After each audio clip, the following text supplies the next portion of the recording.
Welcome to Eventual Millionaire. I'm Jaime Tardy, and I'm really excited to have Rory Vaden on the show. He's written some awesome books like Take the Stairs, and his newest book is Procrastinate on Purpose. Plus, he has a huge consulting company. I'm so excited to have him on the show today. Thanks so much for coming on. Hey, Jaime, it's good to be here. And you're a podcaster too, so we were just dishing on amazing sound quality for you, and you sound great. Yes, it's fun to do it with other podcasters because it's like, you know the deal. Like, this is how it's done. Exactly. We're like, this is old hat. Come on, we do this every single day. So I want to actually dive in as much as possible because I think the book title, Procrastinate on Purpose, is like genius, number one, because we have such a negative connotation for procrastination.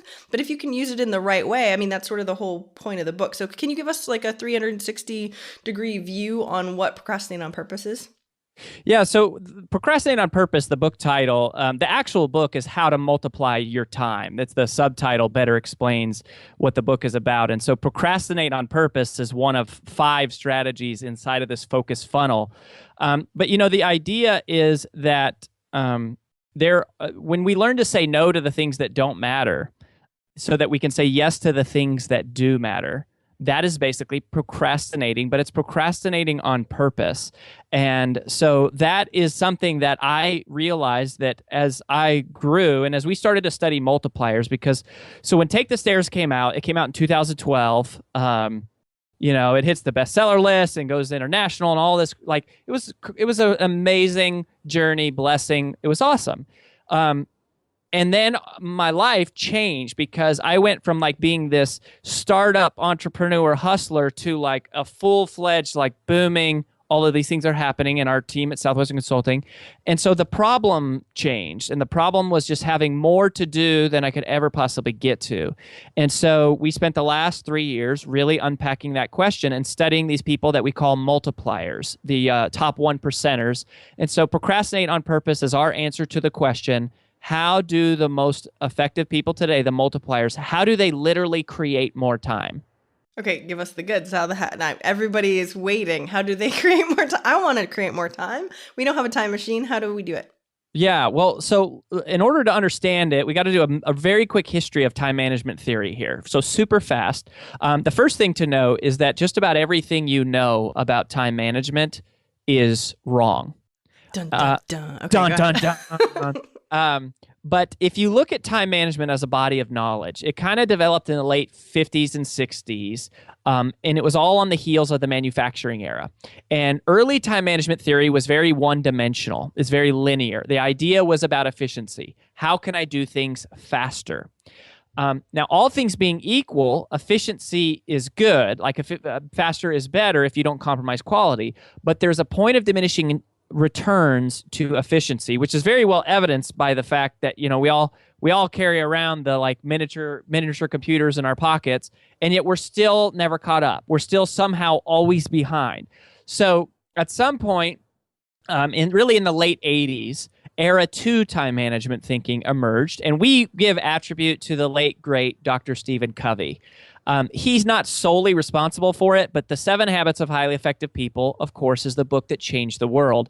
Millions of copies sold. And Dr. Covey introduced something that was, instead of one-dimensional, it was two-dimensional. And he talked about the y-axis was importance and the x-axis was urgency. And so Dr. Covey took us from managing time by doing things efficiently to prioritizing time. And the concept with prioritizing is to focus first on what matters most. So prioritizing is a good thing. It's still something we need to know how to do, but there is also a great limitation to prioritizing that nobody ever talks about. And it's funny, Jaime, I find this interesting. You know, a lot of people don't realize this, but 7 Habits of Highly Effective People, do you know what year the book was published? No. Do you have a guess? It was a long time ago, right? 1989. Wow, I was 7. Okay, good. Yeah, I love it. So I was 7. I was 7 also. So just think about how different the world was in 1989.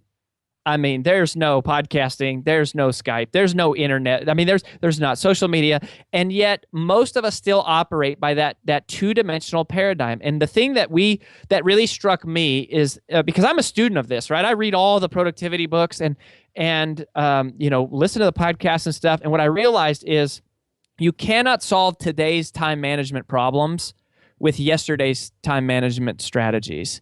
The next level of results requires the next level of thinking. And so we really challenged, and we went out to these multipliers and we said, here's all the common cliches you hear about time management. Do you agree with these? What do you agree? What do you disagree? And the number one primary difference is that multipliers have moved on to what we call the third era 3 time management. Huh. And it's sort of building on to the importance and urgency. So if you think of that square, the two-dimensional axis, the XY axis, there is while most people make decisions on urgency and importance, multipliers instead evaluate their decisions based upon a third dimension, which is significance. And here's the distinction. Urgency is how soon does something matter. Importance is how much does something matter. But significance is how long is this going to matter? Huh. And it's really fascinating because, if you think about prioritizing, the idea is if I have 10 items on my to-do list, prioritizing helps me take item number 7 and bump it up to number 1. That's a valuable skill. It is, but it doesn't do anything inherently, like in and of itself, to give us more time or to help us accomplish the other 9 things. And so multipliers have figured out how to use the significance calculation in order to do that. So and that's the long answer. Let me give you the short answer. Okay, so in one sentence, how you multiply time, and this is, you want to wake up. Don't miss this part. In one sentence, the way you multiply time is by giving yourself the emotional permission to invest time into things today that create more time tomorrow. Oh. So it's the significance calculation changes everything because absent the significance calculation, you only operate inside of the paradigm of one day. And so I asked myself the question, what is the most important thing I can do today? And if you don't have the significance calculation, you overweight the urgency calculation. Yes. Oh man. So it's a big idea because that's what we do is we go, okay, I only have so much time in a day. I have 100 items on my to-do list. And so what we tend to do, and this is actually part of the physiological neuroscience of our brain, is instead of doing the most significant things, literally to use that word, we go, I want to get the most amount of things done off of my to-do list today because we're operating and we become governed by urgency. In the Take the Stairs book, in our first book, we coined the term priority dilution. And priority dilution is the new type of procrastination. It is the chronic overachiever's procrastination because it has nothing to do with being lazy or disengaged, but it's the same net result that we leave the office at the end of the day with our most valuable tasks uncompleted or incomplete because we allow our attention to shift to less important but perhaps more urgent tasks. Well, multipliers have realized that in the next generation, success is no longer related to the volume of tasks that we complete, but rather the significance of them. And as soon as you start thinking in terms of significance and you realize, I don't just have today, there's tomorrow and the next day and the next day and the next day, you start to immediately think of things in your business or your life. You go, there are certain things I could do now. And instead of getting 10 things done today, I may only get 1. And that's why we call it giving yourself permission. But if you do that one thing, then tomorrow it's going to create more time and more time. And then that is where the focus funnel sort of enters into the picture. Oh, okay. So what's the focus funnel? Okay, so the focus funnel was basically our attempt to create a visual depiction that codifies the thought process that multipliers go through, like in their head, right? So if we could take their brain and then translate it to a way that we all understand, if you were to just picture like a funnel, okay, the way that it works is at the top of the funnel coming in are all of our tasks. This is everything we have to do. These are emails, it's our to-do list, it's like meeting requests, it's all the stuff we could possibly do. Well, the top part of the funnel is eliminate. And that's the first question they ask is, can this be eliminated? And we can talk about each of these more in depth if you want to, but I'll just give you the high level. So eliminate, if it can't be eliminated, then it drops down to the middle of the focus funnel. And the next question the multiplier asks is, can this be automated? If it cannot be automated, then it drops down to the bottom of the funnel. and they ask, okay, so this task must be done. So the question is, can it be delegated? If it cannot be eliminated, automated, or delegated, then that task falls out the bottom of the funnel. At that point, you finally have a task that you know must be done, and you know it must be done by you. But here's where the title of the book comes from, because this was a major realization for me. Most of us who are chronic overachievers, the movers and shakers, the do-gooders, like by virtue of you listening to this far into this podcast, this is you. Most of us go, okay, this task must be done. And so we immediately rush to do it because we get a shot of dopamine released in our brain when we cross something off our to-do list. So we immediately just dive in. Well, multipliers, what we learned from them is there was a key remaining question they asked. And they said, okay, so I must do this task. It must be done, and it must be done by me. But must it be done now, or can it wait until later? If the task must be done now, then it slides out of the funnel into one side, which we call concentrate. That's the permission to protect, and that's where you actually do the task. And that's stuff that you hear a lot or related to time management. That's focus, closing your door, eliminating distractions, things like that. But the much more fascinating part of this is realizing that, like we said earlier, the next generation of results requires the next generation of thinking. And for us to actually ask that question, can this really wait until later? And if it can, then we are inviting you and encouraging you and challenging you not to eliminate, automate, or delegate, but to procrastinate on purpose. We call it POP for short. Now, when you pop an activity, you don't procrastinate on it forever, but you pop it back to the top of the funnel. Now, at that point, it enters into this holding pattern where it is cycling through the focus funnel until at some point in the future, one of the other 4 strategies will get executed on it. It will either get eliminated, which happens a lot because you realize if the answer is this can always wait, then over time you develop the courage to do what you really should have done in the first place, which was to eliminate it. Yeah. Or you figure out a way to automate it, or someone else rises to the call of leadership and effectively it gets delegated, or the answer to can this wait shifts from yes, it can to no, it can no longer wait, and then it drops into concentrate. And at that moment, it's the next most significant priority. It's the thing that only you can do, and by doing it today, it will give you more time tomorrow. So each of those 5 stages in the focus funnel are the visual representation of the thought process, and all 5 of them are methods that if you do them today, they will create more time for you tomorrow. Okay, so I have a lot of questions coming up. Well, one, I had David Allen on the show, and his process is quite complicated when we're looking at everything. And I go, do people actually do this? So can you give me like a tangible advice? Because when you have that many questions and people have that many things going on, because overachievers are like, I have 1,000 things that I need to be doing. So it's not tangible that I could run 1,000 things through the list, but how do people do it? Like, give me a tangible example of how to do it. Okay. So, to your point about the GTD methodology, which I know some people are huge fans, other people are like totally complicated. I've been able to share the stage with David. I know him. I've read his books and, love some of his work. I too tend to be on the side of it's a lot for me. It seems like it takes as much time to create a process like that as anything. So the focus funnel is meant to be very dynamic. It's meant to be very on the fly. And here's a cliche that you hear a lot that multipliers disregard. This whole idea of like, you must plan your week out in advance. Mm-hmm. Well, when we lived in a static world in 1989, it made sense to do that. And it still doesn't mean that you can't plan out your week. But multipliers are in a perpetual state of reprioritization. They are constantly, at any given moment, they are letting things come through the focus funnel, and they are willing to go and cancel a meeting that's on their calendar because they go, no, something else has actually come up that's more significant.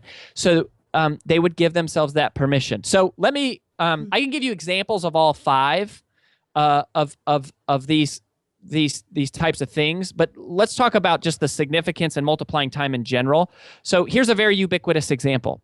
Let's take online bill pay. Okay, if I asked you, I said, Jaime, do you happen to have 2 extra hours open in your day-to-day that you've just got nothing planned to do? You would probably say what? Yeah, that doesn't exist in my life. Doesn't exist. I mean, when was the last time that you just had like 2 hours to just go do whatever? I mean, do you remember being bored? There was like, we actually grew up, there was a time when we were bored. Doesn't happen. Okay, so before I had children, that happened. No, after children, no, it does not happen. Okay, so we don't have 2 hours in our day. Now, and I said, well, then when are you ever going to set up online bill pay? You go, well, I don't have 2 hours to do that. And Rory, if I did have 2 hours, I sure as hell would not spend it setting up online bill pay. I would do something else. That is like low, low, low on the priority. Well, that's because you're not factoring in the significance calculation.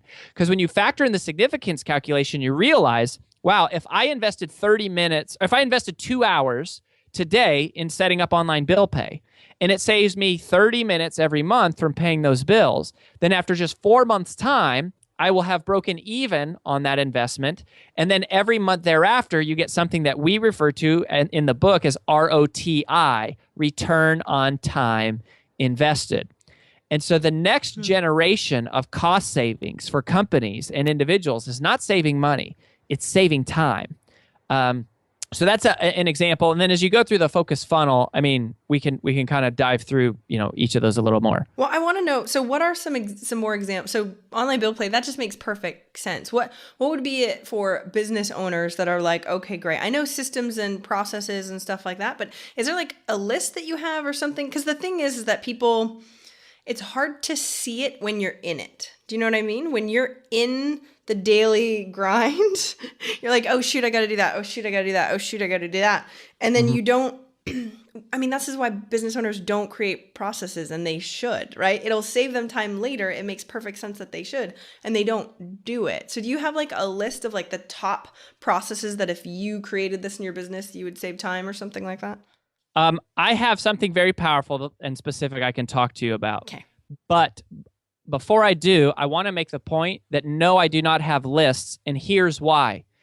I am not interested in telling you what to do. Mm-hmm.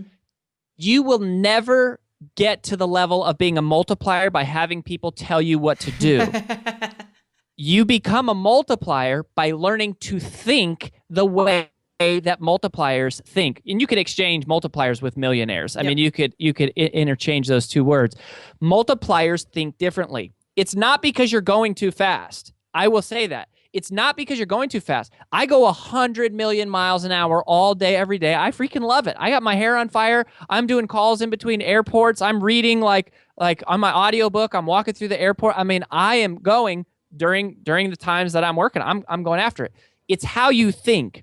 And when you understand the significance calculation, you will immediately start to think differently, because you're immediately going to go, okay, I could do these 5 things today, or I could spend time creating that job post to hire that person that I really need to get in to come and take this crap off my plate. And absent the significance calculation, what are you going to do? You're going to go, well, in the time it would take me to write the job post, I could just do the 5 things. But the problem is then tomorrow you got to do the 5 things again, and the next day the 5 things. When you think like a multiplier, you go, if I don't care if I lose my biggest customer, if I have to take a step back to hire the people, to train the people, to create the processes, I have to do that. And again, that's where the word in the subtitle is the key word, I think, in the whole book, is permission. Remember what I said, you multiply time by giving yourself the emotional permission to invest time into things today that give you more time tomorrow. Now, if you want me to give you my one big secret. Who doesn't want that? Okay, well, the big secret is more in how you think.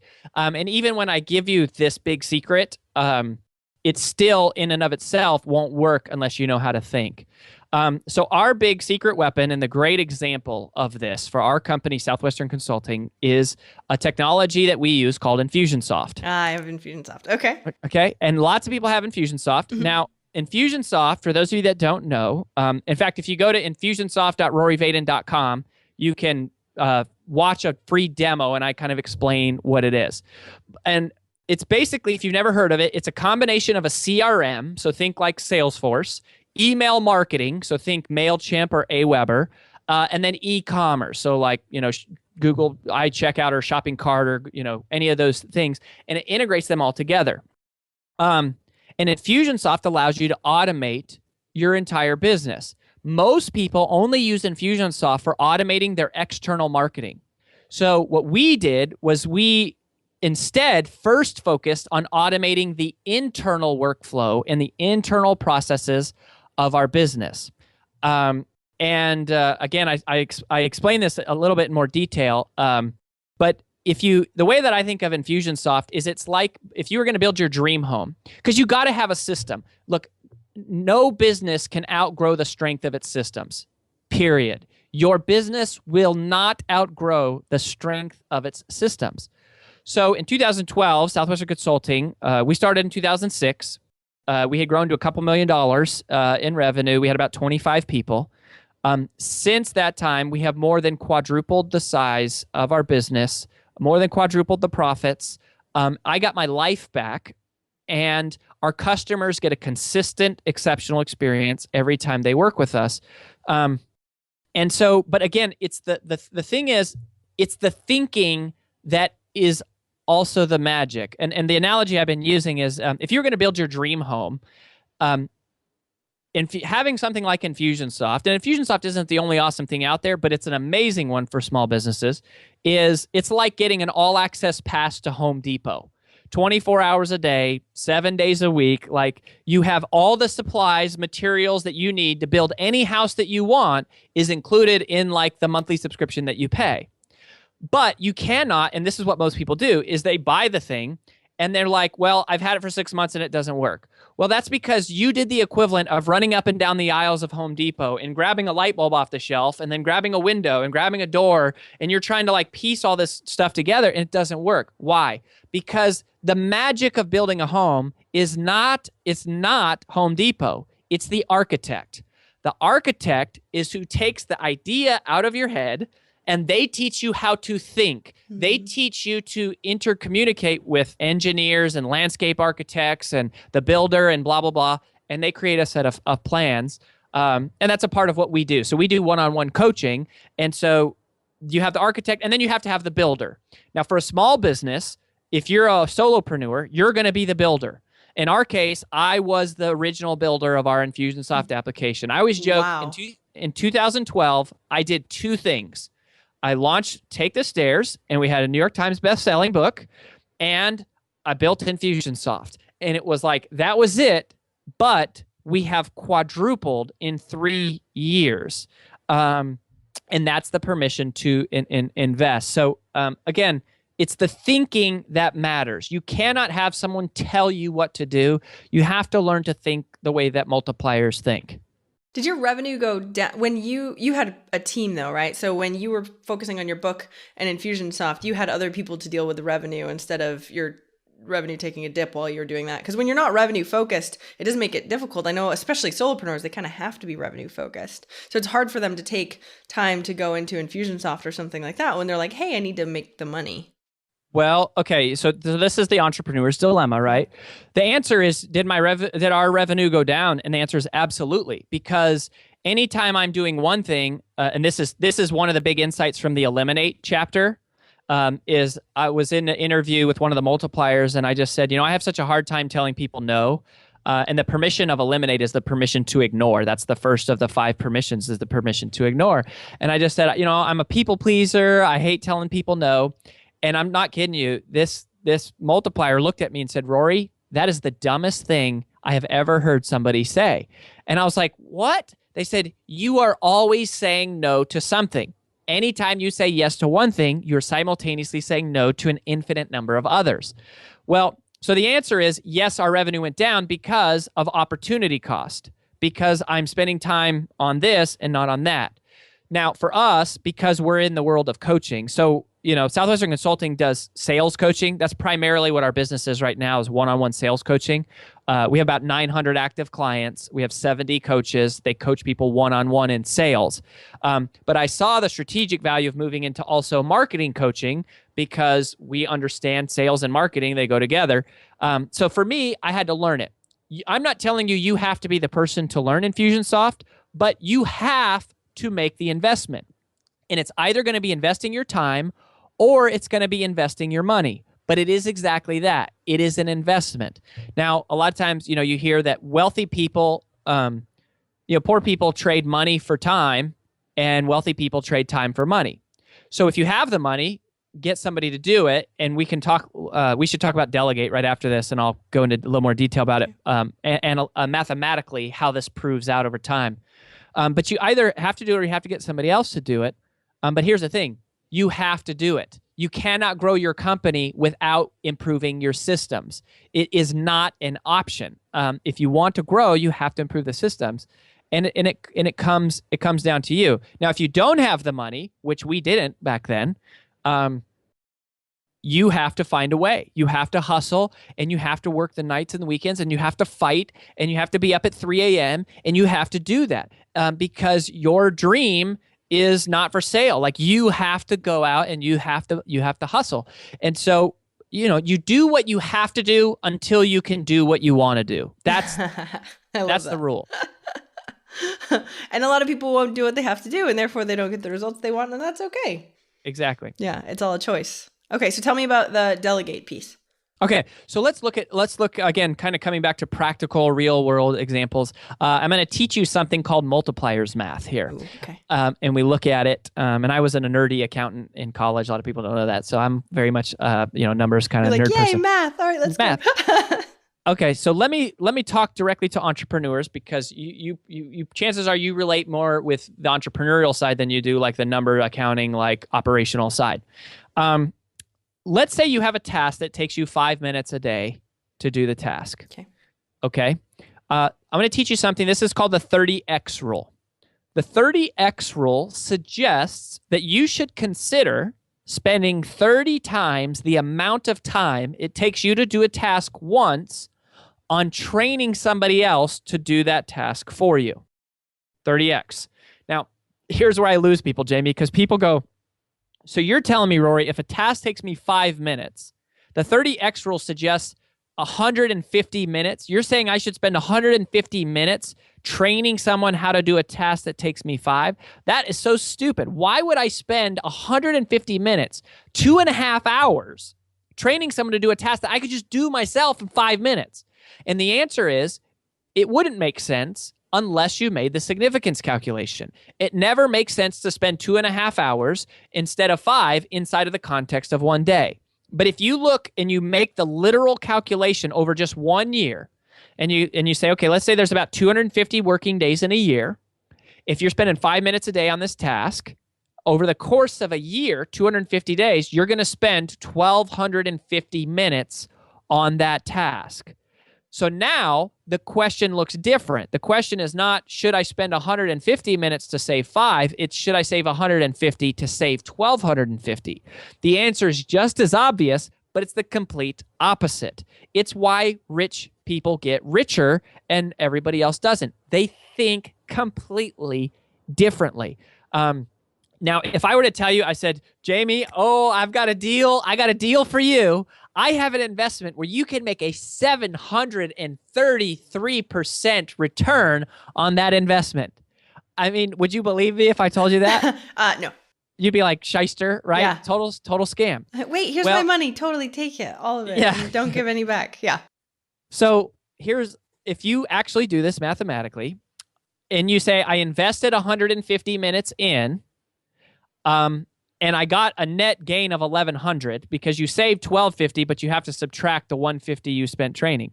I invested 150 in, I got 1,100 back. That is a 733% ROTI, return on time invested. The next generation of cost savings is not about saving money. It's about saving time. Those 700% return on investments are all around you. They are everywhere, but nobody sees them. Only multipliers see them. And so when I look at Infusionsoft and I go, yeah, I had to spend 6 months doing it. My email backed up to like 3,500 unanswered email. I mean, but you give yourself that permission, and now I just got back yesterday or 2 days ago from Bora Bora, and we were in Bora Bora for 11 days, 10 or 11 days. And it was like, is it worth it? Yes, it's worth it, but you have to make the significance calculation. I love that. And that's why millionaires and every entrepreneur I talk to is like, I wish I would have hired someone before. Like, we always push that as one of the things that we push off the most because it gets you out of your comfort zone. It's kind of scary to have to pay somebody and rely on, you know what I mean? It is huge. It's huge. And I want to, coming back to our architect analogy, Yeah. If you're going to be, let's take like if you can be the builder and you can be the architect, and you can spend all the time and money and pain learning how to do that. Or you can hire an architect, right? Somebody like Gus, or there's other people out there that do it. And then you can still be the builder, but it's going to cut your learning curve because now you have somebody telling you exactly what to do. Or, if you can hire both. You can hire a builder and you can hire an architect, and you don't have to do anything. You just wave the wand, and the trade-off is just time for money. Yeah. And when you don't have money, you got time. So guess what? Get to work. When you have a little bit of money, I would say get a coach and get to work. When you have a lot of money, I would say don't go anywhere near it. Don't go anywhere near Infusionsoft. Don't go anywhere near setting up processes. When you have lots of money, you don't want to do that. You're creating jobs for people. Like I said, if you go to infusionsoft.roryvaden.com, there's the full explanation of that whole kind of thing. Well, and what's so cool is that that's sort of the transition piece, right? So it's like, okay, at the beginning you have more time and not as much money, but as you invest it, it will change. Yeah, which is something I don't think people really understand enough. They're like, I'm just hustling forever, and now I'm going to have to work 80 hours a week forever, and that's not necessarily the case. Well, and here's what the game changer is of that whole equation. The game changer is your education. What you do, Jaime, for people is so incredibly important. And I don't think people grasp how much effort and time it probably takes you to put this show together, and the back and forth with people like me or Michael Port or anybody else you're interviewing, or David Allen. I mean, you're dealing with some high-level, busy type of people, and you're putting in work, and you're giving this away to people for free because education is what changes everything. If you just work 80 hours a week doing the same thing you're always doing, people say, I've been in this business for 10 years. No, you haven't. You have been in the business for 1 year, and you've repeated that same 1 year 10 times.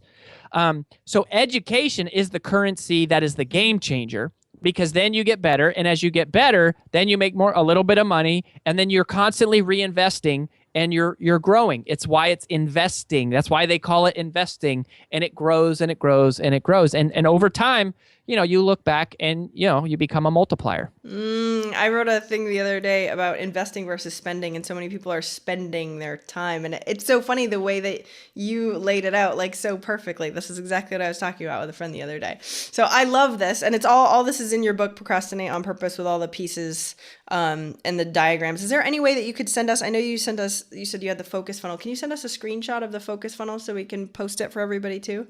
Yeah, we totally can. You don't have to right now, but I mean for later. Yeah, sorry. Just let me, if I tell you I'm going to do it, I need to at least write it down. Get it in the queue. Send myself a... I love that you're doing that right now, though. Like, that you practice what you preach. You're doing it right now. Well, the breakdown of all of this is integrity, and we talk about that in Take the Stairs. When your integrity breaks down, your ability to multiply goes completely defunct. I love that. It's one of the principles in Take the Stairs it's called the creation principle of integrity, and that your words have power, and the power of your words are directly proportionate to the congruence between your words and your actions. And as you have more integrity and you become more known for that, your words have influence. It's why Oprah can go, everyone, this is the most amazing book, go buy it, and 1 million people buy it because she has so much equity and stock built up in her word.